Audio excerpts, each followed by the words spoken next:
I'm gonna give a few minutes to see other people join us. Yeah, good morning, Aaron. Good morning. I like that. First and last name. He guarantees me first place in every list. Yeah. Make the directory easy.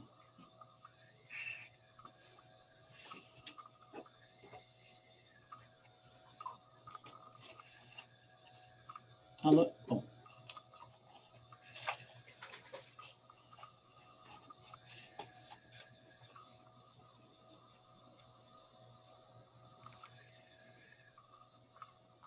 I really like your pink masks. Do you want one? Oh, well, I don't know, It'll bring out your eyes. Yeah, now I actually have to literally use my glasses. I've got these glasses that actually block the computer blue light. I have those too. Aren't they amazing? Yeah, I love it. They're actually pretty. My eyes stop hurting so much at the end of the day from being on the computer all day. So I found them with the right prescription and the in blocking the blue. So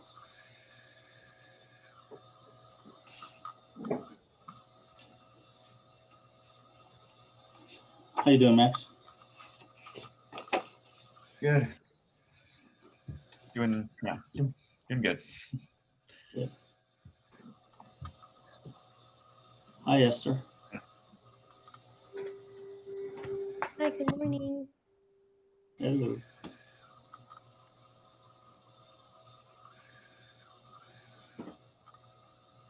Just gonna give a few minutes, see who else comes in. Holland said there's been around 7 or 8 people showing up. So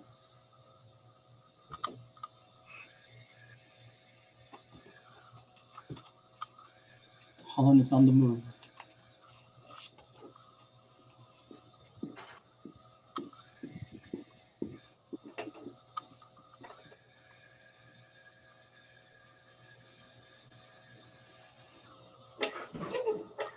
I really wish I had all this space behind me. I know it was really threw me off when I first started doing these Zoom meetings. It's like, wow, everybody's in such a nice office.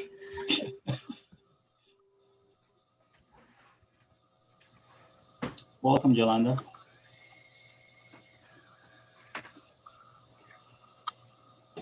Hello. Good morning. Good morning.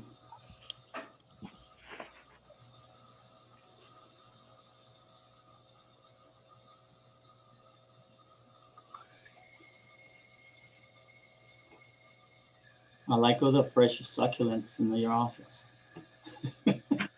Oh, well, thank you. All from KW.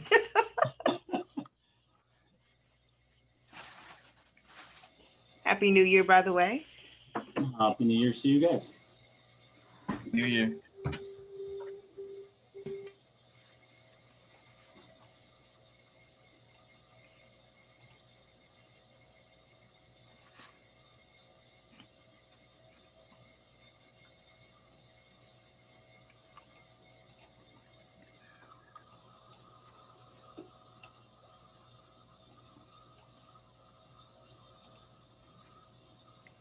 Okay, well, I think it's what, one more minute, 10:05. We'll go ahead and get started.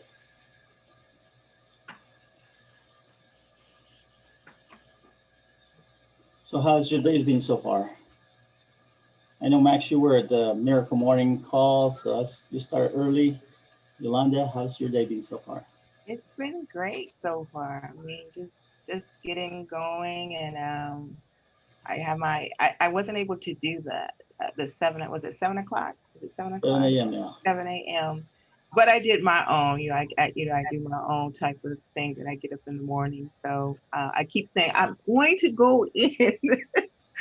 But every time, I end up doing my own thing. But yeah, it's good. It's a great Friday, first Friday of the new year. So it's good. I'm excited about what's going to happen for this new year coming up and getting my goals together. Actually, I have my goal already written out for that. And yeah, it's good. Right. So the execution of those goals is the key, right? That's the key.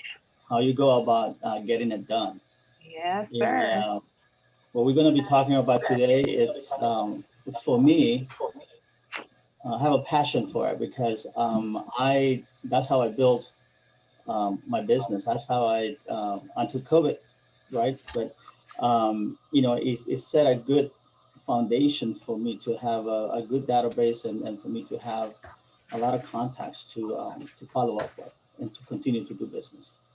So, having said that, and being 10:05, well, let's go ahead and get started.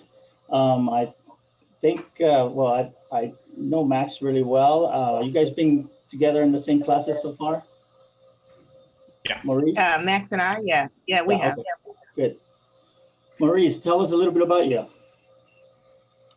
I'm newer in the industry, came on board last year. Okay. And excited to be getting my feet wet, gaining experience as I go along with each contact, with that are all leading to listings, to transactions, Wonderful. to development, to growth in the database. And I've been practicing with a partner, going over scripts. I did that this morning, that we had arranged in Sonia's class earlier this week. Good. One thing for sure is that you have chosen the right company to help you. If you don't get educated here, it's because you're just not putting the time to do it. Because there's plenty to learn. And we volunteer to teach these classes because there's nothing better than you to get. This is great. The curriculum, all the stuff. But getting people to actually share their actual experience makes a big difference in learning. It's not theory, it's actual work, daily work. Esther, how you doing? Hi, I'm good. I actually took 2 weeks off the last 2 weeks. Okay. And then I'm just trying to get my feet back in, and get my mind ready to start learning and, um, you know, getting my headset in the right place. And that is super important. What you just said about getting your mind ready. This is definitely a mind game. And, you know, the, the most amazing part is that we as individuals are the only ones that actually have control over that. We need to connect and we need to stay close to the right information, to the right people.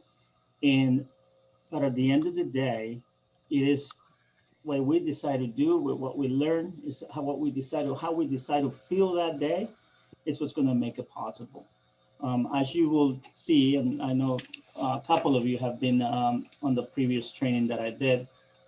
These two, I like to kind of merge them a little bit just because between finding buyers and also the open houses, just because open houses are a huge source for buyers, and not just buyers, but also sellers, or at least that's has been my experience. So, who can share something about what are you guys graceful for or grateful for in your experience or journey so far in getting your feet into real estate? Let's see, what are we grateful? Well, what am I grateful for? I am grateful for family and friends that I did share that I'm going into this industry, which is a big difference from coming from higher education, but the fact that they still support me. So I'm really grateful for that, that I do have a cheerleading squad. That's good to have to keep me going when I want to probably throw in the towel and say, what in the heck am I doing? but I'm grateful for that. They're excited as well. And so, yeah, I'm grateful for that, and health, and I'm very grateful for my health as well. This pandemic going on, and it's hit a couple of my friends, close friends, and they're combating all of this. But I'm just grateful again for just family, friends, and health. And I'm sure that when, once things get better and you can connect to the office, that will help a lot. I come from a corporate background, so I'm used to being at the office. I'm more effective at the office, and that's what I'm right now. I'm in my office at Keller Williams, and I take it like this is a full time job for me, and then some. And it, yes, and my experience has been in the past is that that throwing the towel. A lot of people, I've seen it happen where a lot of people throw the towel right at the moment that it's just the last punch they need to do to break through. Uh, this industry, as I mentioned before, it has a 94 attrition rate, which means that 6 people out of 100 people that get their license makes it. But the ones that do is very rewarding. And you have to want it really bad and be willing to work hard, because it's not, a lot of people don't think we work hard. Well, it's it's quite a bit of work, but it is rewarding. And I you know I can definitely tell you that doing the right thing and working hard, it it feels good when you get paid. That's the best part of this business, getting paid. Okay. Um, so in reference to open houses, I know some of you are so brand new that probably have not had a chance to do an open house, correct? Max, when did you join us, Max? I think you're the one that's been here a little longer, right? October. October of this past year? Yeah. Oh, okay, yeah. So during the pandemic. Well, um, the reason why I chose to teach this class is because, like I said before, open houses are a huge passion of mine. I started doing open houses right after I got my license. I would be asking the office, the agents that had listings at the office, asking them to let me host their open houses. I would be calling people from other companies and tell them how good I was at doing open houses, and that I would give them a report of the activity. And that's how I made it a point that every weekend, yes, I did sacrifice the afternoon on the weekends, but every weekend, my goal was to do at least 6 open houses a month. Okay, and sometimes a little more. And let me tell you something. I That is what did it for me. The first um, the first part of my career in real estate, coming from a executive level banking background, it was, you know, I was thinking that because of other people I knew in town that they were going to line up and come and do business with me. Well, it doesn't happen that way. Um, it was the same thing that you guys are going through. It's like you run out of people to call. You know you get the information, and then we kind of forget to use that information. Um, we get in our head about, like, when is this going to happen? When is it going to be my turn? When is it my chance? Um, Consistency and persistency in this business, and especially in the doing open houses, is what is going to get you there. There's so many different ways to get leads. And right now, I'm actually starting to go into those different ways of getting leads, like paying for buyer leads, so paying for seller leads. Um, there's nothing more effective than when you meet somebody at an open house, because this is what happens. people are going to do business with you for the simple fact that you connected with them and they like you. Okay? You can pay $100 for a lead, but if when you meet them, they don't like you, they're not going to do business with you. So it's inexpensive, and also it gives you the opportunity. Some of us do better in person. You know, on the phone, they don't know who they're talking about. And that's why it's really important that when you call people that you're on your best energy and your best smile, because the smile does come through when you're talking to people. So, but when you're in person, let me tell you, it's amazing because you really get to showcase yourself, because remember, you are the business.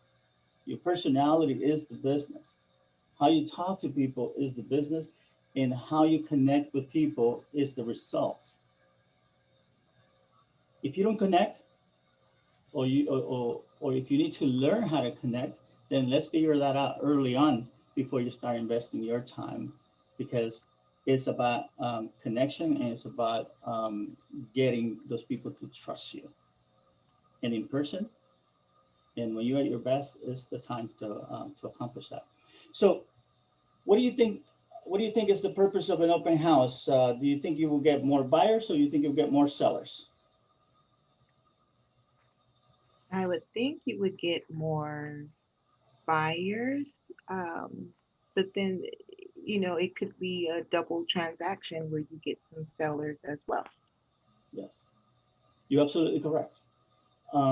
My experience is pretty much about a 60-40, just because I've done it a lot. Until the beginning of last year, I was, I would say that 90% of my business came from open houses. That's where I met. I have never bought leads. I have never, I've never done cold calling. It's, it's just, I'm not good at it. So, and I believe that we need to identify what our strengths are. There's a book called Strength Finder. I have Okay. that. Okay, good. And we need to identify what those strengths are and focus on them. A lot of people choose to work on their weaknesses, and I disagree with that. John Maxwell, an author, he mentions that if we work at something, we can probably, if we from 1 to 10, if we are 3 on something, if we improve it by 2, we can become a 5. 5 is mediocre, right? Halfway there. But imagine if we are at 7 or an 8 at something, and we can improve it by 2. A 9 or 10. Imagine if you're a speaker and you can improve your speaking from an 8 to a 10, or from a 7 to a 9. Now you're getting paid to speak. Same thing with real estate. If we're good at connecting in person, let me tell you, I would do door knocking before I do phone calling. Or, I'm not a very good writer, so I'm not. I'm good at using templates, but I'm not going to come here and try to express myself on an email and send it to a customer and try to connect. Texting is good to get people's attention, but sometimes texting can be a little, people reading to text kind of weird, but it gets the best results to connect with people. So, and when I say identify what those strengths are, identify what you're good at, then focus on improving that, and make that your business plan, or wrap around your business plan around what you're good at. Okay. And I cannot emphasize that enough. So, Aaron, I have a question for you. Yes. And it makes me think, as you're talking, how you found your niche with open houses. So my question to you, did your niche find you, or did you find it? I found it. And the reason why I found it was because I didn't have money to buy leads with. So it was matter of I was gonna, and I'm a very I'm a people's person, so Yeah. I have always known that I do better when I'm in front of someone. I can connect with people easier if they see my personality, if they see how like easygoing I am, and how um, it's funny. People tend to trust me, and to me, I need to be in front of them for them to do that. So I did some door knocking, and then I did open houses. That's those were the activities that I would focus on. Okay, so I would say that I found it as not out of necessity, but I guess it was because I couldn't put too much money into paying for leads. Yeah. And I will always say, this getting in front of people. I mean, well right now we're a little locked up and we're trying to keep our distance and everything. But when all this passes, I think that this is going to be a great opportunity, especially for some of you that are new. And like I mentioned before, um, I have actually helped a lot of the new agents in shadowing me, going to see how I do the open houses from preparation to execution and also follow up. Okay, so the goal is to get buyers and sellers and to get appointments. Do not be afraid of asking for an appointment at an open house. I always tell my wife that I said, I'll let you know if I end up with an appointment, because most of the time I make appointments after the open house. People that come by, I have a list of properties, which we'll talk more about preparing. I have a list of properties in the area that are available, that are either currently having an open house, or properties that are somewhat similar to what I'm showing. And a lot of the times I tell them, well, at 4:15, I can meet you at that house and show it to you. Are you going to be in the area? And that just allows me to have additional conversations and show my value. And people are going to do business with you if they see, one, they like you, they trust you, and what do you got to offer? Value. So that value proposition comes in the form of what's going on in the area. Okay. Sometimes it depends on how the conversation is going, and that's something that it just gets developed with time. And that's why it's important sometimes if you get the opportunity to go and shadow somebody at an open house to see how they do it. Let me tell you, the first time I did an open house, I was like, scatter. You get a little nervous. I mean, I think I put a couple signs pointing in the wrong direction. It was just, it just happens. And don't feel bad about it. Just next time, look at the sign when you walk away. But that's how we learn. And we're not going to do it perfect the first time, but doing it over and over consistently, you master. Just like everything else, right? We every time we do something for the first time, we're not that great. But if we do it over and over, we can do it practically with our eyes closed. So, and I know that you guys can definitely get to that. Okay. Something really important that in 2019, the National Association of Realtors actually mentioned that 51% of buyers start or go to an open house to initiate their search. Okay, I'm gonna get really into detail on how to identify the people that you should be spending your time with. I have had open houses to where I have had 5, 6 families at the same time at an open house where it's really busy. And then you have the ones that, I have literally have open houses where no one has come in. And how do you bounce from that, right? You're like, oh my God, I could have been doing something else this whole afternoon. And what you want to do is always be prepared. We're gonna go over. Um, I have a bag that I carry for my open houses. Literally, I have from scissors to tights to any like open house survival. It's my open house survival kit practically, because I even have a okay, and I'm not oversharing when I say this. Make sure you do this. Have a roll of toilet paper in that in the in the bag, because a lot of the houses that are vacant don't have it, and not necessarily for you, but sometimes, I mean, somebody could ask you to use the restroom. It has to happen. Um, and but it's all, preparation, extra business cards, just doing the inventory of everything that you have there. A screwdriver, just little things like that. To me, a lender gave me an agent open house toolkit, and it included all those things, included a measuring tape, because sometimes people want to know what the like on a specific wall, what the dimensions are. All that kind of stuff needs to be part of your open house survival kit. So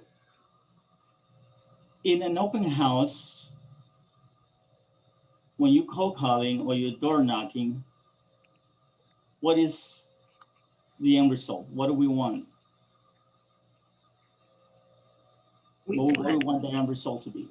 we want them to become a buyer or a seller and get the appointment. So that's the goal, is to make Yeah. them your client. Right. Maurice? Yeah, before that, it's the connection. It's Right. the path to what Yolanda just described, which obviously is the end goal, but it's the experience. It's the warm up. It's the getting acquainted process. Where are you in the world, and how can I add to your value and fulfillment of your dreams? Correct. The everything happens once they connect, they like you, and they trust you, because now they can give you their information, right? And then it becomes the rest. So, do you guys have a job? This is my job. What is your job, Yolanda? This real estate. Real estate is my full-time job. So this is it. Okay. What is your job, Max?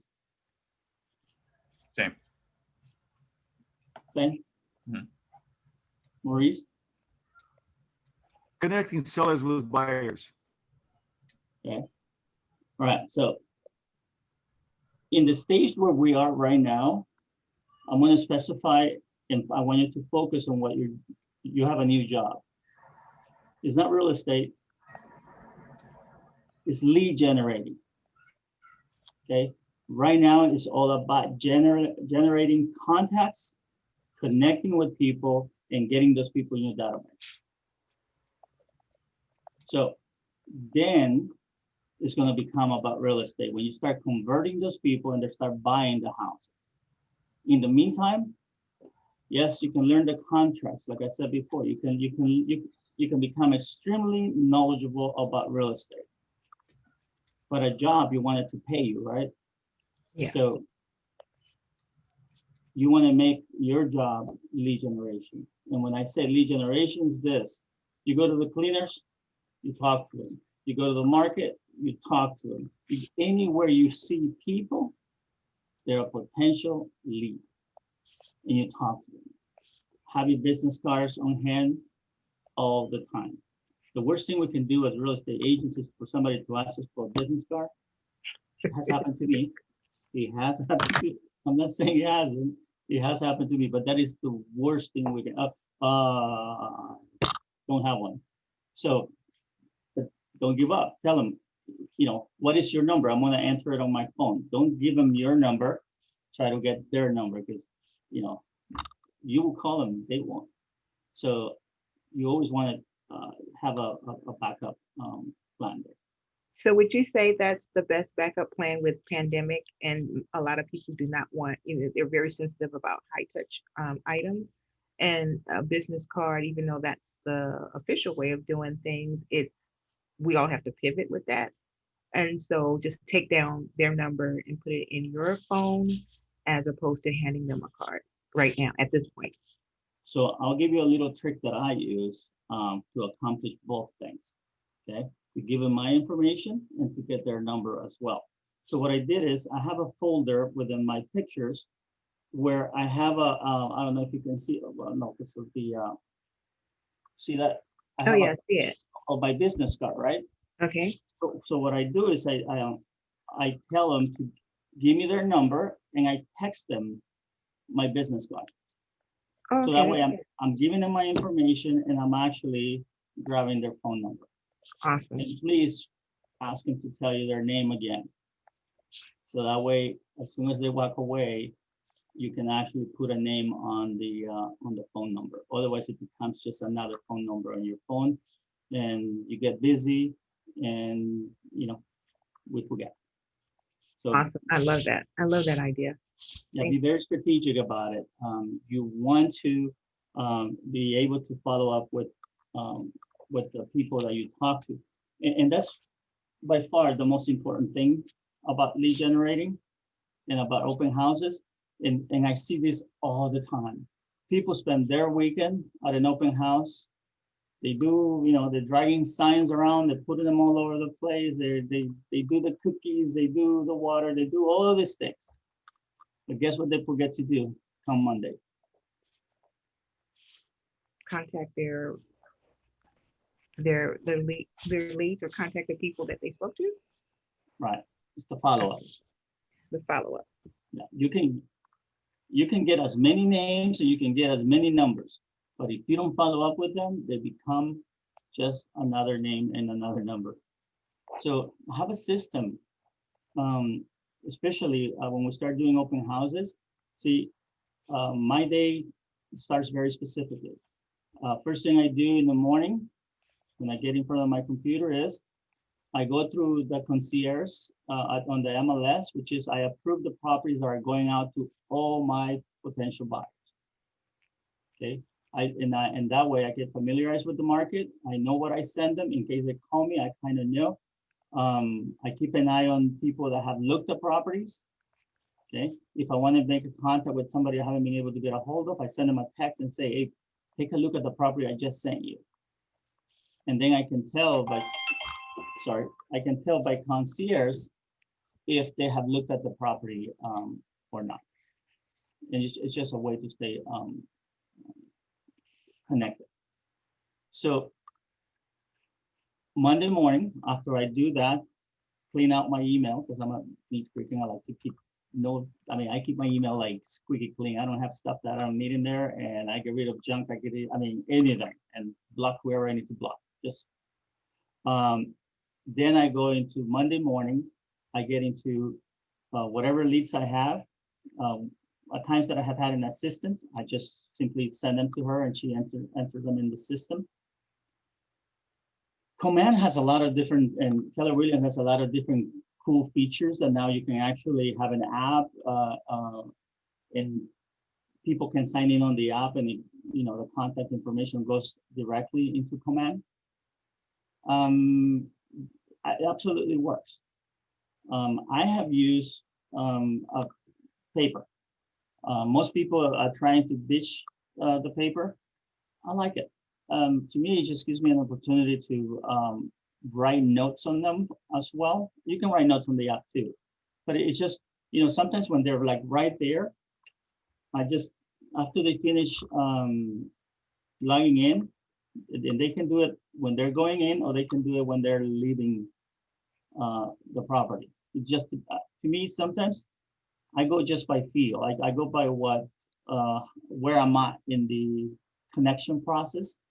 Sometimes I allow him to, I give him the tour of the house, and then by the time we're coming back around to where the sign-in sheet is, I know I got him, and I know I can ask him for that information, and they will give it to me. when I get the sense that they're not very open when they're walking through the door, I wait to have them sign in by the time after I talk to them. There's some that is just like, oh, they're practically asking, where do I sign in? So yeah, have them sign in right there and then. And then give them the tour. The important thing is to try to capture that. But the reason why I use the paper is because once they're done it, I go, oh, great. So let me write a couple more notes. So you say you're looking for 3 bedrooms, huh? And now I start getting more specific because when I get to my computer, I want to put them on the drip, not just on a campaign on command. I want to put them on the drip on the MLS for them to start getting properties. But I want to send them a little more specific. And it's very simple. The explanation that I give them is, I just want to make sure that the properties I'm going to be sending you are exactly what you want. I don't want you to get a whole bunch of properties that you just want to have to sort through. So tell me a little bit more. How many bathrooms? Do you want something to have a yard? Or are you okay with a small yard? Townhome or whatever is it that they're most of the time they're going to be looking for something similar that they're visiting, because there's a reason why they're visiting that open house. The other part to keep in mind is that the National Association of Realtors also says that most people stop at open houses out of impulse. They didn't have a plan. That's a great opportunity. What do you think is a great opportunity to have people just show up without planning to go to open houses?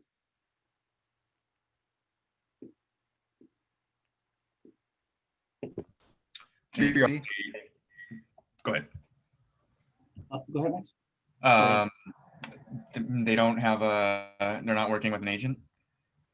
That is by far the main thing. And how will you guys ask somebody if they have an agent? How will you go about that? What do you think is the best way? I would say just directly ask them, hey, are you working with anyone? Is anyone representing you? Yes. And if not, let me represent you. Okay. Any other way? So never ask a yes or no question, because people will always, to avoid being bombarded, to avoid you attaching to them, they're always gonna say, yes, they have an agent.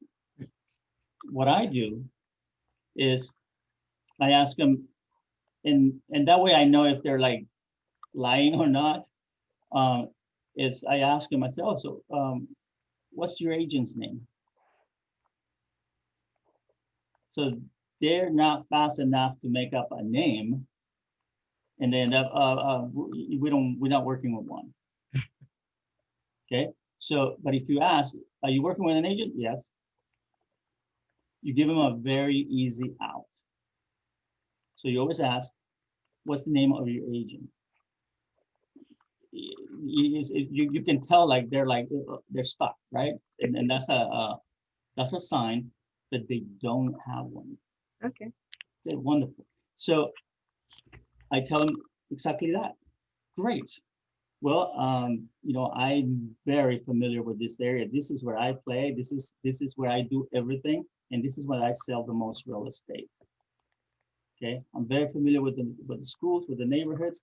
I mean, you just like showcasing the reason why they should do business with you, and then you do that quick, and then you focus on what do they want, because you're not that important, they are. And now you want to find out and discover what is it that they're looking for. One of the questions that I ask too is, how long have you been looking? Some say, well, on and off for the last 3 months, on and off for the last year. We just started. When I hear we just started, I'm like, everything just opens up, right? Because these people are just brand new, and they're the ones that are more open to accepting an appointment. have specific times on when you're gonna tell them that you're available. As you you know, one of the things that I always say is offer a consultation, a buyer's consultation. Offer to you know, the question that you asked also is, have you talked to a lender yet? Are you pre-approved? If they just got started, the answer is no, they haven't. But you want to ask that because now what you want to do is you want to try to get together, or at least what I do is my buyers meetings are usually in combination with the lender. Okay, and you can do that in the evenings. You can do that in the weekends. In the morning on the weekends, because remember you have an open house in the afternoon. So I usually offer Saturday or Sunday at 10 a.m. or in the evenings, or when is it convenient to you? But be very specific. Have them pick. When do you think you want to get together? Well, 2 weeks from now. It just doesn't happen. It takes longer. So what you want to do is you want to lock them down. Or you can use what I use, which is it helps me. Like I say, I think that if I do 6 open houses, I would say that 50% of the time I'll get an appointment afterwards. When I mean afterwards, is after the open house. A lot of the times I show property after the open house. Why? Because, like I said, I have a list of properties that that are somewhat similar to that home that I will go ahead and say, by the way, have you had a chance to look at this home? And sometimes now I have my computer open on the MLS, okay, because I wanted to see the pictures too. I use my phone to connect to the internet, and now I have access to the laptop. The longer I keep them with me, the longer they engage in looking at things with me, I'm becoming more familiar to them, and now I'm just becoming their agent. Okay. Another practice that I do is I order my business cards by 2,500 at a time. Why? Because after I meet somebody like that gives me their information, somebody that says that it's going to meet with me on the weekend or in the evening, I give them at least 5 business cards. And this is what I tell them. Okay. Every time you go to an open house, take one of my business cards and just give it to the agent. They're not going to bother you to sign it. What am I doing? I'm keeping them from exposing their information to another agent that will be calling them as well. Because now I'm giving them a pass. Okay, my business card is their pass to go visit another property without having to sign in. Because I got them. So those little things are very helpful. Why? Because now the other agent, you know, is not going to be hassling for the information because they know they're working with me. The business card says so. If anything, remember that one, okay? Because it's very, very effective. I often hear people tell me, "Oh yeah, one of your clients came in. I just met them." They were touring more than one house that day, but guess what they were doing on the other open houses? They were now using my business card and giving them to the agent. Okay, so you just want to lock them down. And this is an experience that I have using that tactic. This is about two years ago.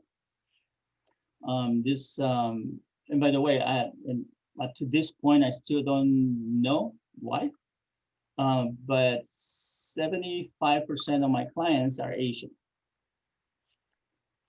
I try to analyze that to see why and how I was connecting. And I left it alone. I didn't want to mess it up. Because sometimes the more you analyze things, you know, just be. And to this day, it continues to happen, and I still don't know what. I have, in my 6-year real estate career, I have had 3 Hispanic clients, and one of them was my aunt. So it's interesting because I would think that, well, everybody would think that I would connect with Hispanics because I speak Spanish fluently, but it's not the case. So I just leave it alone. I just, don't bother with it. And so this beautiful family walks in with their little baby, like a 2-year-old, and they walk up the steps, and the baby just runs and just hugs my leg, like she literally just goes and just hugs me. And I shared this last time, but it is really important. Sometimes you never know, right? And right there, the mom said, and to this day, they're like great friends of mine. She's like, oh my gosh, she chose our agent. And I'm like, sure she did. So, and within, I kid you not, and this is the beauty of open houses, okay? Within a week, I had them under contract on a $1.2 million here on the Riviera. And the following weekend, I was already doing an open house for their home that they were selling to buy there.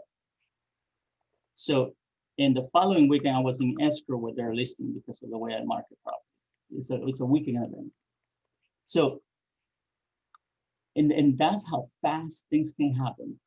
I very rarely, this doesn't happen that often, by the way, but I had people walk into the open houses, met them there, and they actually made an offer. It wasn't, I was doing an open house for someone else. Okay. Carnegie, North Redondo, 1.2. They, it was this gentleman from Norway, and the wife was from Germany. And he liked my car, and we started talking about cars, and that was the end of it. They went to look at another property. They came back to the open house and say, you know what? We do like the unit in the back. And that was something I closed in January as well. Because when all the agents are taking their time off in December, is when I work the hardest. Decembers are usually very busy for me. And for some reason, it always works to where the year starts. When you're busy November and December, people go into a coma after Thanksgiving. Most agents take it easy. If I'm gonna make a recommendation, don't ever do that, because then anything you do today normally doesn't show to, well, the saying is, right, it doesn't show to 90 days from now, which means that if you slow down at the last part of the year, you're gonna have to restart the year. And what you want to do is you want to start the year very strong. You want to have some business going. So yes, do spend time with your family. Do take time for the holidays, but do not go dormant. Just keep. I mean, I'm crazy with that. I've done open houses in the weekend of the let's say Thanksgiving, or a lot of people don't do that. I do it because the serious buyers, the people that have to buy, are out there looking. And if I'm not out there, they're not gonna find me. So, it's for everybody? No. I'm just saying what works for me. And if it works for me, I can guarantee it can work for you guys. Okay. Aaron, can I ask you a question? Yes. I know you are sharing your experience based on the traditional open house, but Yes. is there such a thing as a virtual open house? And what does that look like? Well, what it is you're practically doing a showing of the property through mostly the MLS, because you're featuring the pictures, or if you have a 3D tour, you're sharing the screen with the people that you're in Zoom with. I have not engaged in that. A lot of people do. I have not, but that's what consists of. You know how when Sonia gives you guys some trainings, and she shares her screen with you and shows you how to do this and do that. Yeah. Well, it's the same thing you do when you do a virtual open house. Now, if you have a listing, okay, if you have a listing, you can still do an open house by appointment only. You're not gonna put signs out. You're not gonna do the regular, go knock and go invite people. Um, the I closed a really nice listing in South Redondo for 1.6 on December 31st. Okay. I put it on the market on Wednesday, and I showed it Saturday and Sunday, 2 days. But what I did is I said on the MLS that the property was going to be available from 1 to 4 p.m. by appointment only. So people could actually, I was doing half an hour appointments depending on the demands. I have done it to where I have had like 22 people come in one afternoon, 15 minutes apart. So that took some coordination, and it's quite a bit of work, but it can be done. You just have to make sure everybody gives you their PAD, P form for the coronavirus entry, and just so you can do an open house, okay? But they have to book an appointment in advance. And when it's your own listing, you can actually get people to call you because they saw the property on Zillow, they saw the property somewhere else, and they call the sign. They call you, and then you can actually book an appointment for them. You get them to sign the declaration of for coronavirus, and then they can come and see your property. And those are people that you have not met before. I actually got to write 2 offers on that listing from people that called me that wanted to come see it that did not have an agent. And I was able to get both ends of that property for 3.2, and that was my nice payday for December, which is a great way to end the year because it takes some pressure off. I can, I now have some marketing dollars for the new year, and I can push, but without stressing about, about money and stuff. So it makes a big difference. So is it best to just say instead of open house, just a showing by appointment? Correct. Okay. Yeah. So you put like in my case, I put first showing. It will be from on Saturday from 1 to 4 p.m. And then I say call for appointment time, but that's more directed to the agents. The public, the people that will call you, they will call you because they either see your sign or they actually are looking at Zillow. Because there's a part of the MLS that doesn't allow you to put your personal information for people to call, but then there's another area that allows you to put your phone number, or you can say call Aaron Aalcides for an appointment, and you put your cell phone number or whatever number you use. Okay, so just once you start doing it, you get the hang of it. Don't worry about that right now. But that's how people or outside people can actually call you directly as the agent, because more and more nowadays, a lot of the consumers are catching up that if they want to secure a property because there's so much competition, that they want to go directly to the listing agent because they have at least they have a chance on a multiple offer situation. The only advantage that they have is that now they can, they would know they get to know the final number, what will make it a winning bid if they want to go there.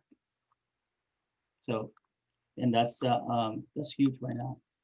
So being on the listing side is golden. But anyway, so let's see. Since it is a seller's market. Yes, it is the seller's market. Inventory is low, and there's so many buyers for property that I have a buyer right now that I have written 16 offers for, and I'm still not in escrow. One is because it's an FHA loan. It's in the $500,000 range, and that area, a little east from where we are, it's very competitive. So, and they have like 3.5% down, and we have people, with 20% down with conventional loans, and of course they're always going to pay. it's not necessarily the highest offer. They're going to pick the best financially strong offer. And have you developed your negotiating skills? Yes. With the time, every transaction teaches us something new. We have gotten very creative with some of the offers into, offering the lease backs, rent backs for what they currently pay, having the buyers assume. I mean, it's just so many different ways to always check with your mentor, or always check with your broker when you start getting creative, unless you have some solid experience that you've done it before. You don't want to put your buyer in a situation where they're trapped. But yeah, just ask an experienced agent. That's the cool thing about being with Keller Williams, that we're all willing to help you out. So do not hesitate to give me or give somebody a call. So I don't know if you guys got a chance to review your material, but who can tell me what the prospecting model is having to do with, in general, and also with open houses? Well, prospecting based and marketing enhanced is the approach. Okay.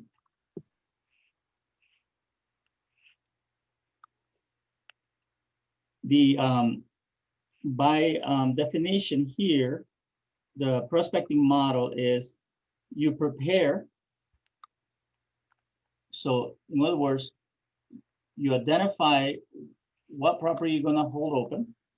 You prepare for it to make sure that you have a successful open house. And then the prospect part is you promote and host the open house. Okay, so you promote so people can come in social media. You do it through flyers. You do it through circle prospecting. You call people. I mean, there's so many different ways of doing it. When you do an open house at that level, you will have results. Let me tell you, a lot of the best thing about when an open house first opens is this: you get to meet the neighbors. You want to meet the neighbors. There's been times that I've actually just created an invite, a flyer, that they're being invited from, instead of doing the open house from 1 to 4, I do it from 12 to 4. In the first hour, I host the neighbors.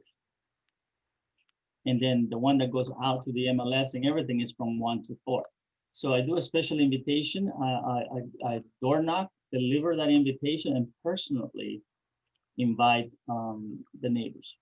Because if they like what you do with a property, they actually now they know an agent. They actually know an agent that actually sold a property. What do you think your odds are of maybe getting a call if they decide to sell? You have improved them significantly. So Have that's why. Have you ever asked them the question, how would you like to choose your neighbor? Actually, that is covered in the materials. You know what? I have a listing in Holly Glen in Hawthorne, and the neighbors are literally coming over and say, so he goes, are you gonna pick a very nice family for us? I said, absolutely. Just on that, I gotten to go tour and visit 3 other homes from the neighbors. I said, oh, I would like to see, no, I start asking them, I said, oh, have you done any changes to your house? Have you remodeled? And they start bragging about the things that they're done. And, then I go, oh, I would love to see that. So guess what I just did? I got in their house. And now, so what I'm doing is I'm becoming the guy. I'm becoming the agent. I mean, the moment they let you go check out their house, just be careful though, because especially right now with the situation of coronavirus, just make sure you don't touch anything. You just, make sure they look healthy. But these are people that have talked in the past, but came over and says, "Oh, you should see what my wife has done." And I'm like, "Oh, I'd love to see it. Let's go." Sometimes I do it where if there's not a really busy open house there's not a lot of people coming in, or if you have appointments but there's a little window, you want to take advantage of those opportunities, okay? Because the moment those people allow you to look at their house, you are building rapport. You are becoming their future agent, if not immediate. So the other part of so we have prepare, we have prospect, and then we have pursue. What do you think pursue is? Following up. Follow up and convert. Okay. So in the money is in the follow up and the convert. The other activities are more gathering, more getting the information, getting the contacts. But how you follow up is important. How often you follow up is important. How many times you think you should follow up with a prospect?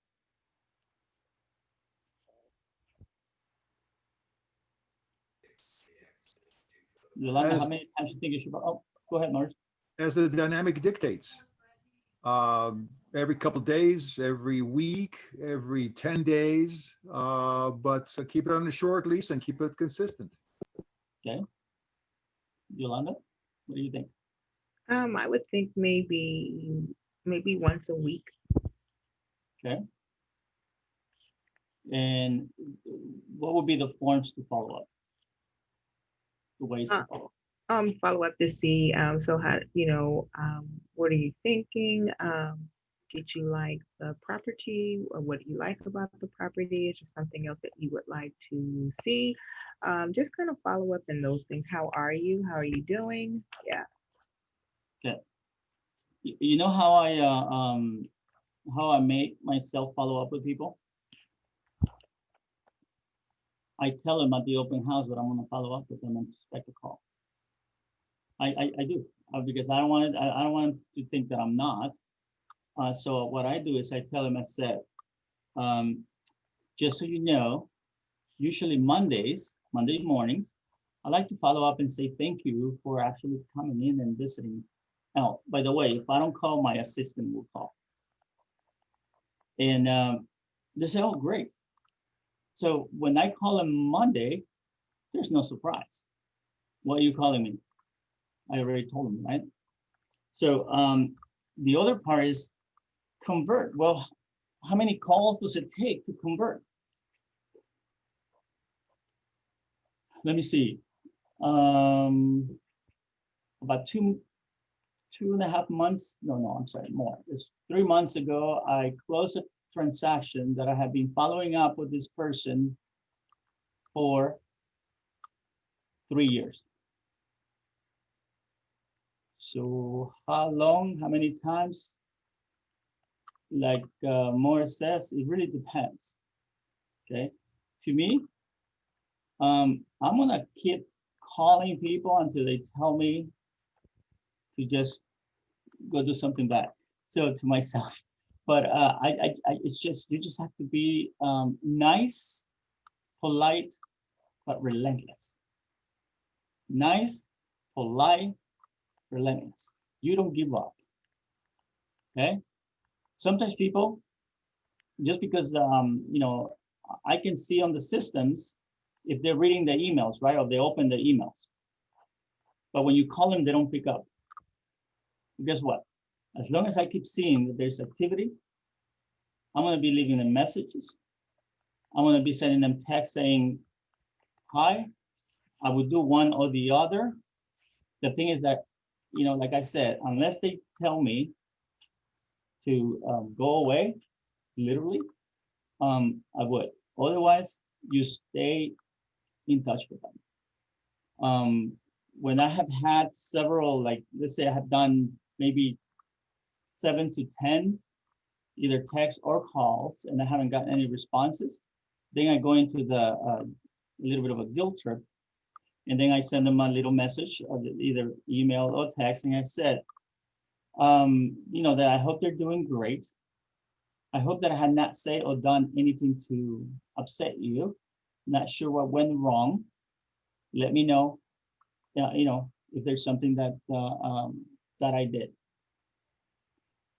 I got responses to that by saying, Aaron, you have not done anything wrong. We're just really busy. We do see your information. So to me, that just encourages me and says, keep going, just keep going.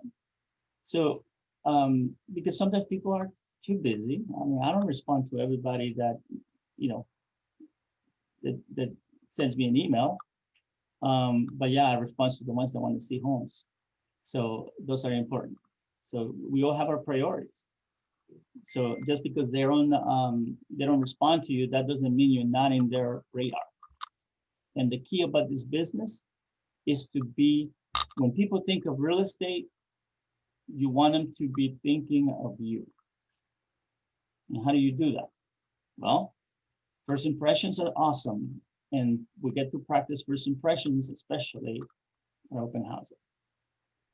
Remember what some of you were in the last class that I did, but what did I say was really important when you're at an open house?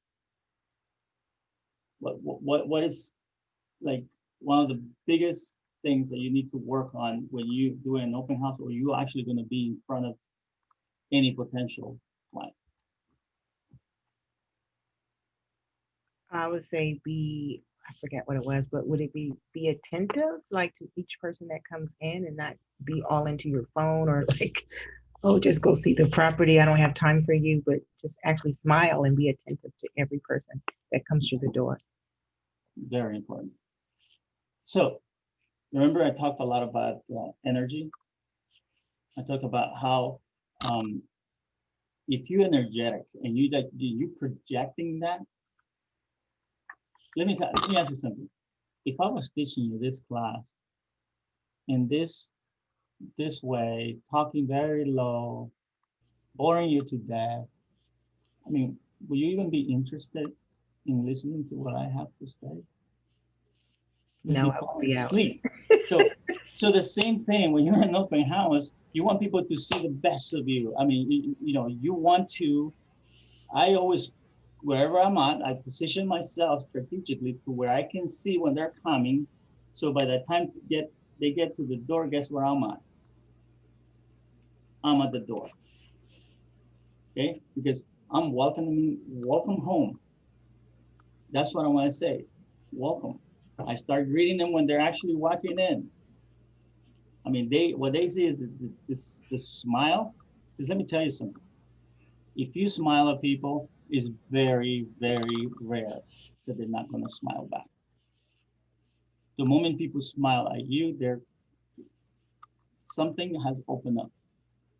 And that's the first indication that if you're smiling and people are still walking in like mopey and not, then that might be an interesting showing. But when people start smiling at you, turn it on, turn it higher, just be authentic. Authenticity is what creates the rapport. And authenticity is what actually builds the trust that they need. They need to feel it. They need to feel that they can trust you. For one, first of all, because you're going to be asking them for their information. They're going to be making probably the biggest investment of their life by buying a home, which usually is for the regular consumer. So you need to be able to give them that sense of trust. You need to be able to give them that put them at ease, that they can that you can be that person that can provide them or fulfill the dream that they have of owning a home.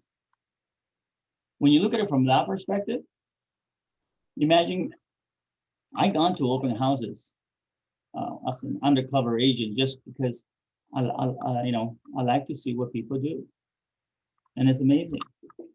I mean, what you said, Yolanda, about the phone, literally people are like with their phone, and they're like, "Oh, thank you for coming. Please look at the house." What the heck? I mean, it's just so rude. Okay, no, you are like I mean, when you invite guests home, right? You don't just, you're at the door, you open the door for them. You take them, you offer them something to drink, you tell them where to sit. You don't tell them go to the refrigerator and get something. You don't go, I mean, I developed a program when I used to train people on sales in banking called Welcome Home. And and it had to do with, banks at that time, they were not very friendly. It was almost like just moving people through, right? Next, next. And it shouldn't be like that. When people need, they have to be greeted the moment they walk in. Okay, they have to make feel wanted there. To me, if somebody's in line for a few minutes, you need to be able to get back to them and say, "We're almost there. We want to be right there with you." It eliminates that anxiety of waiting, right? And it also makes the person feel great. So when people visit a home, you want to see. Right now, in the past, it used to be brands and it used to be names of companies that created the difference. When the Starbucks and the Coffee Beans and all those other type of businesses starting opening up, it became about service. Okay, the goal when you're doing an open house is that if there is people going to 5 open houses, at the end of the day, you want them to remember you, and you want them to remember the house you showed them, and you want them to remember the experience that they had at your open house. For those of us, Go ahead, Maurice. I'm sorry. for those of us with teaching backgrounds, which there are, you're speaking our language, our class experience, and you're getting acquainted with you and taking in your approach as well. Excellent. So that's the goal, right? Right now it's a service driven world. And what you want them to do is at the end of the day, look, I have always done what I call doing recap. At the end of the day, I look at the highs, I look at the lows, and I focus on the highs. But it's about sort of like what went well and what could I improve on. And so you want the consumer to do the same thing. At the end of the day, when they're talking at home, okay, and they're reviewing the properties that they saw, and they're talking about the agent that they met, you want to set the bar so high that you want to be the person that they remember the most. And how do you do that? Well, we just went through quite a few of the things that will create that lasting impression. And that is, smile. Always smile. Never go do an open house when you're hungry or when you're angry. Okay, not a good combination. I always, excuse me a second, that my phone is blowing up. I'm gonna, if you're hungry, it's kind of hard. Some people get very cranky when they're hungry. So make sure you eat, and please don't eat a very heavy meal. Eat something with energies. Eat some good vegetables, some good stuff that will just give you that energy. Because let me tell you, when I'm done with that 4 or 5 hour open house, my energy level is drained. Why? Because the entire time that I'm there, I'm up here. The first person that comes gets the same experience than the last person that comes. There's no reason why the last person that comes into that open house should get me all tired. Okay? So do not, and this I mean it because and the reason why I say it is because it has happened to me. Okay? Give yourself plenty of time to be able to put your signs out, especially on the summertime, okay? Because when you're out there putting signs, crossing streets and doing this, and I'm crazy because I put anywhere from 15 to 20 signs. I want the whole neighborhood know that I'm there. I want my signs take over. Why? It's great time for branding. Okay. And also I want the neighbors to see the signs, and neighbors are always curious, right? So I want to meet as many neighbors in that area as possible. So guess what's going to happen if you're running late? You're going to be going fast. By the time you go to the open house in a 90, 95 degree weather, you're going to be like trench. I mean, you're going to be sweating. You're going to be uncomfortable. One of my survival items in that bag is a nice clean towel. Okay. Because the last thing you want to do is be like looking for a paper towel. Then you end up with a piece of paper in your forehead, and that's how you're going to welcome the next. No, I kid you not. I seen it. Make sure there's a mirror. Check yourself. The last thing you want is something, wrong happening with your hygiene and your face. I'm just saying attention to detail is extremely important in making a first great impression. Okay. Yeah, your clothes. I mean, I've seen some agents that sometimes the people visiting are dressed nicer than they are.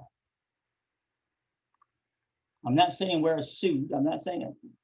I've done it at times, depends. But you want to look you want to look presentable. You want to look as an expert. Okay. At the same time, you want to be able to, if there's 2 families or 3 families at your open house, that everybody can look around and know exactly who the agent is. If you have one of the KW name badges, wear that. Why? Because it identifies you as the agent there. When I see, sometimes it just drives me insane when I see people that, who's the agent?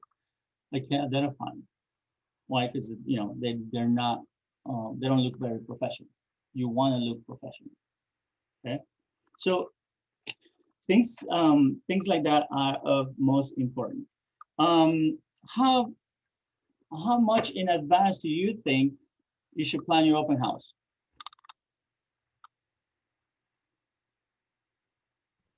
A week? At least? Yeah. They say 7 to 10 days. First decision you need to make is, okay, in the beginning of the month, I don't have them yet, but I put the open houses on my calendar. Okay, so first you block the time, and then you go and see, you talk to all the listing agents in the office. And if you don't know who the top listing agents in the office that have multiple listings, that they cannot attend them all, talk to the team leader, or talk to your mentor, or talk to, most of you guys are on Sonia's program, talk to her about, like, who do you think that can, we need help with an open house, okay, when the time is right. And then you go to, and by the way, never sell yourself short. If they give you the open house for that weekend, just tell them, if I do a good job and you like what I do, is it okay if it's still available, is it okay if I put it for next weekend? Because if there's nothing wrong, I have done the same property and gotten leads. Because remember, only 2% of the properties that you show on an open house sell, or you will sell. So it very rarely for it to happen. It does happen, but very rarely. So the main focus is to collect and get buyer and seller leads. Okay, some of them are quick, some of them are going to be 3 months, 6 months out, and there's some that are going to be like the one that I told you about 3 months ago. Took me 3 years to get them, but I got them, and it's a matter of like that consistent and the follow-up. So on I don't know what page is on your notes, but it says that on Monday you should volunteer in your market center to host open houses. In then on Tuesday, you post it online. You can get a call list from a title company. Actually, Command allows you to do that too, to do a circle, what's called circle prospecting. You choose where the open house is going to be.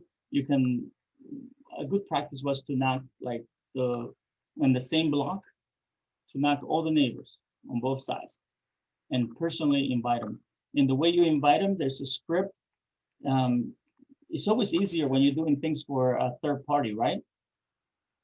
Because and that's the cool part when you cold calling or an assistant is cold calling, you're calling on behalf of Aaron Aalcides.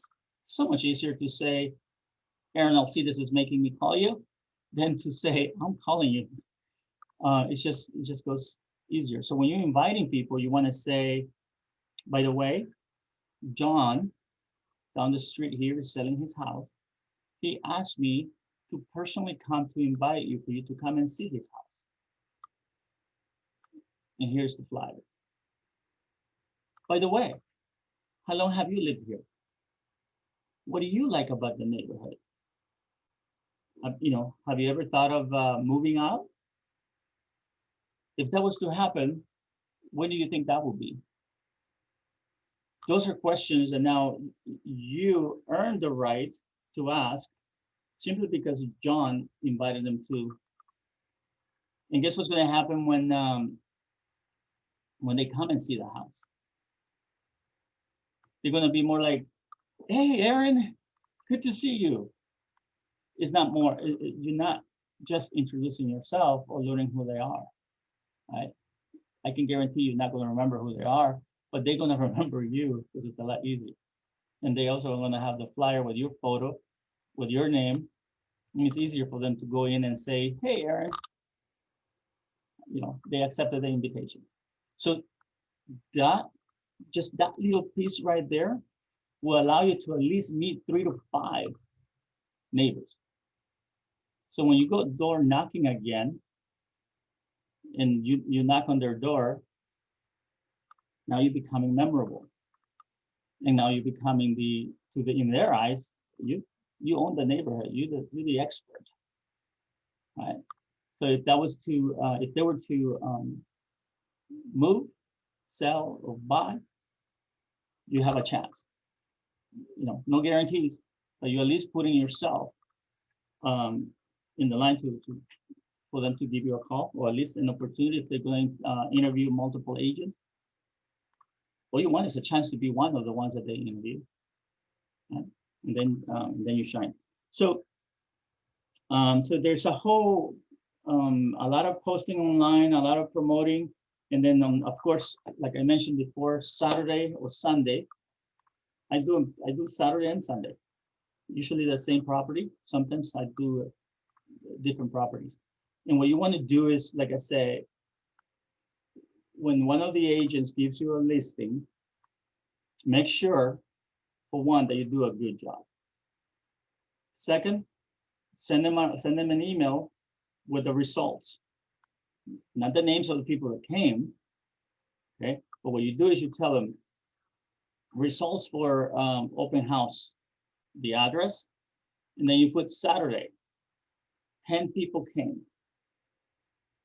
5 register.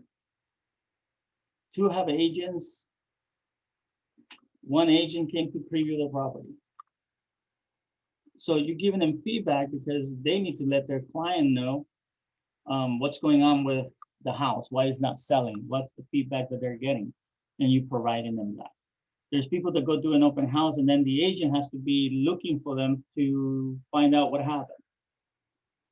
If you don't do it on the evening of Sunday, make that one of the things to do first thing Monday morning, because that's the difference between somebody giving you another open house or not.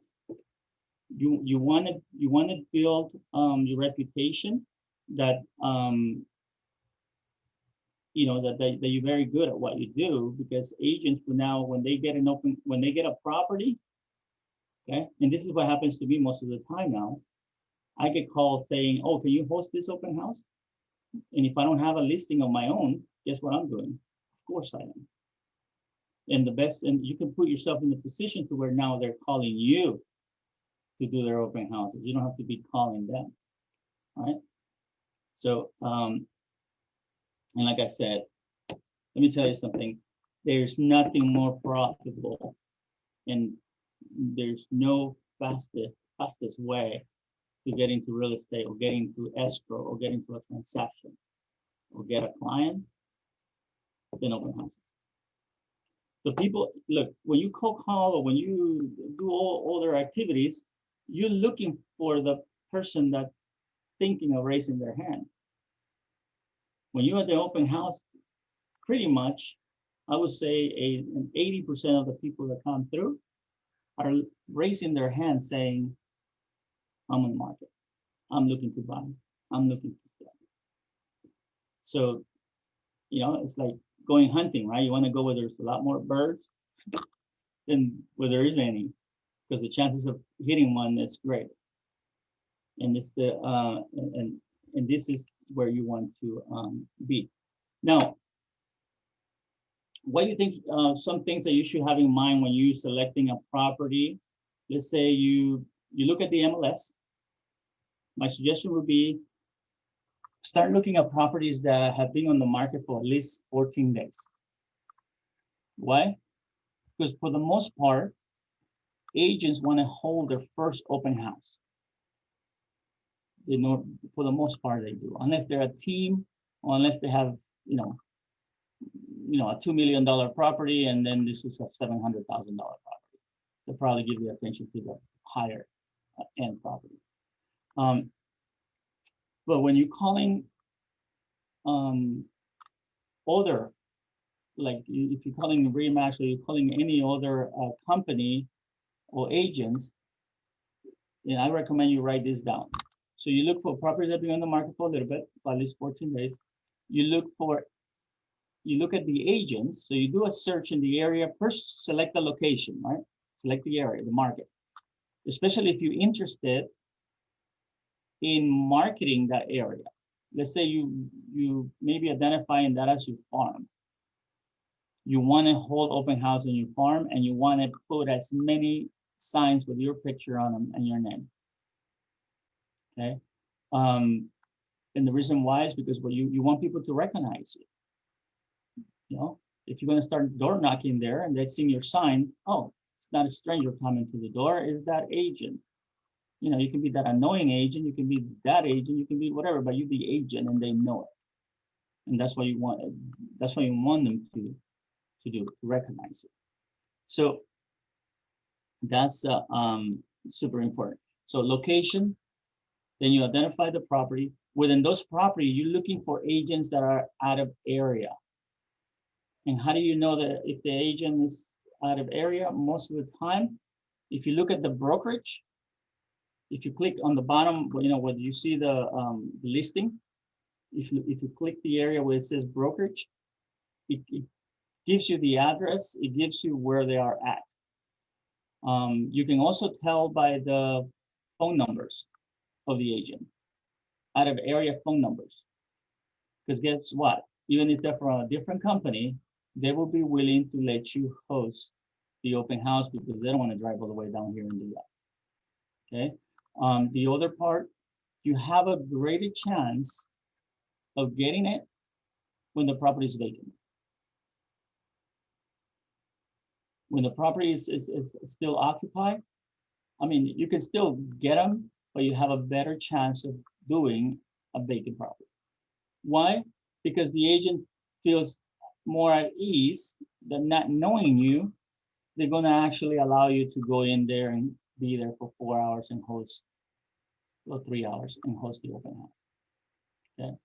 And again, you can prepare a nice email telling them how wonderful you are and how you're looking to do an open house and you feel that you can do a good job with their property and that you're familiar with that neighborhood. And that you will send them a report on Monday morning. And if you say you will, then do it Monday morning. That's and that's how you create repetitive um, open houses. Okay. One of the things that I did early on, I connected with a couple of the builders in the area, and you know, I became one of their preferred open house people. So they would always give me some of the nicest properties, and they would always give me the. I mean, let me tell you, when you get properties from other brokerages and they're like the first weekend showing, I get very excited. Why? Because nobody has seen them before. Why? You're going to have a lot of traffic. Why? Because there's going to be people coming that don't have agents. And the chances of that property or you getting or writing an offer for that property, it increases significantly. Aaron, can you focus? Can you dive a little bit deeper in that area about working with builders? And you're talking about new developments, and how do you have that contact to show to do the open house? Well, the way I came across that was that I sold one of their, actually the property I just sold December. I sold it in 2014 from that builder, and I became good friends with the son of the builder, and that's how that started. Um, there's other builders in the areas that sometimes have multiple like what's his name, Dean Thomas is one of the agents that work with a lot of builders that they tend to have multiple properties in the area. You know, sometimes they have help, but they do have agents that they work with. So, you know, it's just a matter of, I think when you want to do something like that, you might have to, you know, sacrifice and offer to do it when a lot of people don't want to do them. Like, you know, the 4th of July weekend, or the way I did it was that I knew that a lot of agents don't do open houses during the holiday weekends. Okay, so I sacrificed my time, and I would call purposely. I would call because I knew that it would probably uh, most of their agents that they're used to would not be working. So I would volunteer to do it just to have an in and to do it, you know, to at least give me a chance to do it one time. And of course, then I will wow them um, with the report, giving them the update, and also giving them a call and saying, "Hey, thank you so much for allowing me to do that." Okay, it's, you know, sometimes it's not easy, but like I said, nothing good is easy. So it's just a matter of starting with doing one here and there, and getting really good at it. Okay, yeah, because I and it- I think of two building projects that are happening around my area right now. mhm. And so that comes to mind. And they're both gated communities that are in the area that are building right now as we speak. And so just reaching out to them to see about volunteering to do an open house. Who's the builder? Is it not KB Homes? Is it? It's Um, not KB Homes. It's called, I think it's PULTE. Okay, so when I those gated communities usually work a little different, Okay. and I'll share that experience because I actually shared Miracle Morning this morning. The When it's a community like that, they usually have an in-house salesperson. Okay. They have an agent that focuses on showing the models, on showing the properties, and they sell them even before they get built. So it works a little different. Sometimes there's smaller builders that do a project here, a project there, with all that new construction happening in Torrance and Redondo, that can that allow you to do it. On those other, by the way, and this is really important. The reason why I want to share that is because I'm having to deal with the situation right now. I told a client, this is a past client, I sold one of his properties in Irvine. I told him about this project happening in San Pedro on Western across from Green Hills Memorial. Well, my client decided to not tell me he was going there. So he walks in there and he likes one of the properties. He says he's going to put in, put an offer in, but that they need to put his agent as the selling agent. They did not do that, and they told him that they were going to amend the contract afterwards. So when you're dealing with that kind of situation or that kind of builder, you require as an agent to go in and register your client. That's all you do, by the way. You don't have to deal with escrow. You don't have to deal with anything. You literally get paid just to walk in, register your client, and then the builder has their own contract. They don't even use the card forms. They have their own contracts. They have everything just happens. It's incredible because at the end of the day, they get the property. You can go to the final walkthrough and everything. And you get whatever they're paying. Sometimes they pay a specific amount. That can be like $20,000, or they pay 2%. In this case, they're paying 2%. The property is 1.525, which that would be a little over $30,000 that they're trying to cheat me out of. And unfortunately, the problem, I mean, that is their rule and that is their policy, and I get that. And at the end of the day, it was the client that did not make sure that my name was in the contract prior to. But the one that is most at fault is me, because I should have told the client, look at, well, it's interesting enough. I never thought they would look at it because it's across from the cemetery, right? Green Hills Memorial. I just said, kind of like, have you seen what's going on here? Have you seen this project? Well, I should have told them that if he was planning to go see any of the properties there, that he needed to tell me because I needed to go with him. The mistake was that I did not say that, so he went by himself. And the chances are that I'm not gonna get paid on that. Which, 30 grand, I could do something with that.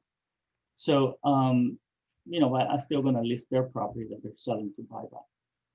So in the future, when you see a plan or KB Homes or anything like that, make sure you tell your clients to let you know if they're going to visit, because you need to go with them the first visit. Okay. As long as you go the first visit and you do the registration form, you're good. They can go as many times as they want after that. You own the paperwork and you get paid. Anyway, here we go. The other important thing, going back to leads and capture them and following up, is that make sure that you're using command, right? That's okay. Yes. I'm actually migrate. I have a virtual assistant helping me migrate some stuff to command. I have always had my own systems, but I'm actually converting to that. Make sure, besides the follow-up, so you call the lead on Monday, you leave a message, or you text, whatever way. What I do is I put them on a drip campaign. Command has open houses, drip campaigns. You can create your own if you want, but you want to put them on at least twice a month email. But in between that, you do a phone call. And you want to also check to see if they're opening those emails. See if the email bounce, because people, believe it or not, a lot of times they will give you bad information. Okay. Before, I also want to cover on the fact that especially we need to keep in mind safety when we do open houses. There's some areas that, are a little shady. And I have had experiences in the past that I had to go and rescue my my assistant, or my at that time was a business partner, that I was working with, just because, you know, people are weird. You never want to give your back to people when, you know, they're in the house, and if you don't feel safe with somebody that walks into your open house, especially as a woman, um, make sure you step outside to the front of the door, and have your phone. Please make sure your phone is charged, or have a charger with you at all times. I always keep a spare charger in my bag. That's my, remember, my bag of goodies for the open house. Um, you want to also let somebody, you know, if you're married, well, let your husband know, or if you're not, then let somebody know where you're going to be, when the open house starts, when it's going to be over, and make sure you have those checkpoints, or you report yourself. Okay, there's stuff that happens that can be avoided, but unfortunately, we live in a very strange world, and stuff happens. Is it okay? Is it okay to bring someone with you? As you know, they're just sitting there with you. Yes, yes, you can. Just, you know, make sure that the whoever that person is, that it's also not falling asleep or not yawning, because it becomes a distraction. I've seen where people have either brought a friend or something, they're bored to death, and that's what the people visiting get to see, and it's just a turn off. So make sure that they're, you know, engaging. They cannot be talking about the property if they're not licensed. But it can be as simple as, you know, just somebody being aware that you're there. The other things that people do sometimes is that they can, it is a little challenging, but it can happen. What you want to do is you want to have, you want to have a host, or you want to have like a speaker or a contractor, somebody that can actually engage. Let's say there's a property that needs some work, right? It needs rehab. It needs to be updated. Let me tell you, if you can get a contractor to sit there with you and actually be able to give him an idea of what it would take to actually make it this, make that, that can be a hit. Why? Because a lot of the people, when they look at property like that, they're always wondering, well, what it would take to remove that wall. You know, they're always asking the agent, do you think this is a supporting wall here? Well, having a contractor there would like help a lot. You can have a loan officer. I have had loan officers be with me at open houses and be able to talk about rates, and to be able to talk, and you know, it just validates, or it makes the information you're providing even more important. So anything that you can use. Sometimes title people would do it. Sometimes escrow people would do it. If you do business with them, they will be willing to go out of their way to help you out. So don't be shy about asking for them to, especially if the area, like I said, if you don't feel, you know, too safe, um, you want to park on the, you know, you want to park on the street. You don't want to block the driveway, or especially if your car is dirty. You know, you don't want to park a dirty car in front of the house. Um, and especially for agents, I think the car should always be as tidy as possible, because you never know when you have to throw somebody in there to go show them a property. Not in this current environment, but normally, okay, normally, yeah, I mean, you can get a call and have to go show a property, and now you're like, oh my God, I'm sorry, excuse my kids, you know, you're pulling all this stuff out of the car, and it just doesn't look good. It doesn't look professional. You want to look your best, and your car is a reflection of you. So keep that in mind.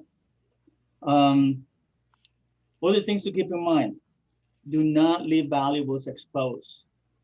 You know, if you're going to have your laptop there, if it's a multiple level home, depending on the area, I will reconsider that. If you're going to have a tablet, make sure it's something that you can actually have with you. People have had their laptops stolen. They have had their phones stolen. They have, I mean, anything of value. you leave it there and it's just tempting people. Right? So you don't want to do that.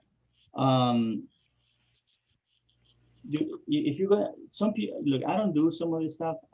I did, and then I discovered that it was just too much work. And sometimes people focus on the snacks instead of focusing on you. You want to be the focus. You want to have the conversation with people.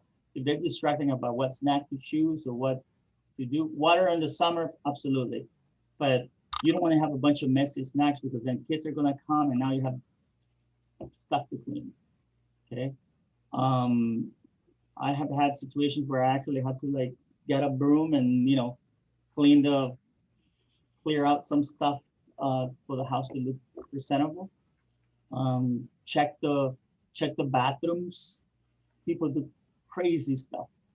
So make sure that the bathrooms are clean, that the toilet seats are down. Just give yourself enough time to go and open drawers, push buttons. I mean, know what the house does, especially on newer builds. You want to know if there's technology there, if there's any system. When you start explaining what the house, like all these smart homes now, right? They have all these gadgets. If you don't know how to work them, it's hard to talk about them. So you want to familiarize yourself with that. And sometimes I just ask the agents, is there anything that I should specifically that I should know about the property? There's been times that I actually have met the agents at the property prior to or a day before to just show me what the house is about. Or if the seller still lives there, I have asked if I can go visit the house so they can tell me about the house and they can show me what the house does. Because if you're giving a tour of the house, you want to be knowledgeable. Okay? And it's tough when the people visiting know more than you do. You don't want to look like that. So yeah, this goes back about not parking on the driveway. Make sure you keep safety in mind, and again, arrive early.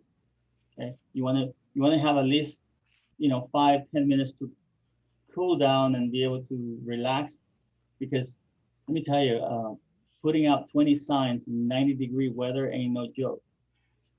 Okay, I have at times I've literally like gone on with a t-shirt, and I given myself enough time to lock myself in one of the bathrooms and put my dress shirt and just clean up, because the moment you start perspiring and then people start walking in, it's just uncomfortable, and you're not your best. So plan ahead of time. One thing else I would like to add for safety, just being a woman with safety, I also have pepper spray and stun gun. So I'm with Damsel in Defense. So I sell those products as well for realtors so that they can be safe, especially if they're by themselves, and they Right. can have a stun gun or a pepper spray, which we can use in the state of California. So yeah, I connected with them as well. And that's another way of being safe, but knowing how to use it. Yep. But that's important too, right? Like just like owning weapons. Yeah, Right. You don't want to have something that you don't know how to use. Right. Bring your 12 gauge. Okay. I mean, that's pretty much what I have as part of the curriculum. And unless you guys have any additional questions, I mean, I think we have pretty much covered a lot. My suggestion with this is, if you get the opportunity, do as many open houses as possible. As soon as, I mean, I can't wait, because that is definitely a big source of my business, and I enjoy it. I mean, I really enjoy doing open houses. I treat my signs. By the way, that's another very important thing. There's a reason why I actually don't give my signs to the sign company. When they go, when you order a post, they usually store your signs. I keep my own signs and I go hang my own sign, because my sign needs to look clean and it needs to look good. It doesn't, I don't want my signs to be scratched. My open house signs, when they're constantly being used, because let me tell you, sometimes they fall down, people step all over them, people ride their bikes over them. Times I think a car went over one because it fell into the street. So I treat my signs like my employees. So I literally clean them. You know, I keep them looking good. It's your image. You know, you don't want people looking at a nasty, old, broken down, beat up sign. So just take a great pride into how you present yourself. It pays off. It really does. How extensive is it to post your own signs, like putting it up together? What tools do you need? Um, well, I use extra large signs, so they're a little more expensive. But I think per open house signs, fully, I mean, picture, logos, and you guys welcome to visit my office one day and see them. The frame usually costs about $15, and the person that does my signs, I've done them since I started out of Arizona. He charges me like $28 per sign, or 30. Let's say $30. So you're looking at $45 per sign. My for sale signs are twice as big as the normal sign. They're just very, very long. They have a big, long pictures. It's good because it keeps the flies away from the open hang-ups. But so they're a little more expensive, like $60 or $70 per sign. So the reason why I have so many is because one of the time when I left Keller Williams, I had negotiated the other company to pay for my marketing.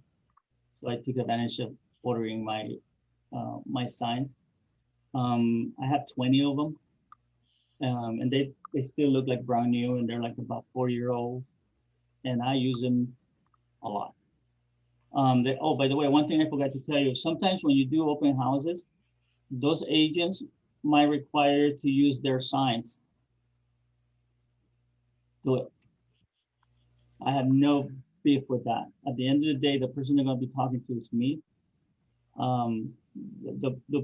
The part that especially when I have my own listings, and I do, then of course I want to get my face out there and my signs out there as much as I can. But as long as you get the opportunity to be in front of people, don't be attached to that. Okay. Okay. All right. Well, and if you guys have any questions, just email me, text me. I'm coming to the office pretty much 5 days a week. So I prospect from here. I do everything from here. Awesome. Thank you. All right. Thanks so much, Aaron. Take care. Thank you. Have a good day. You too. Bye bye.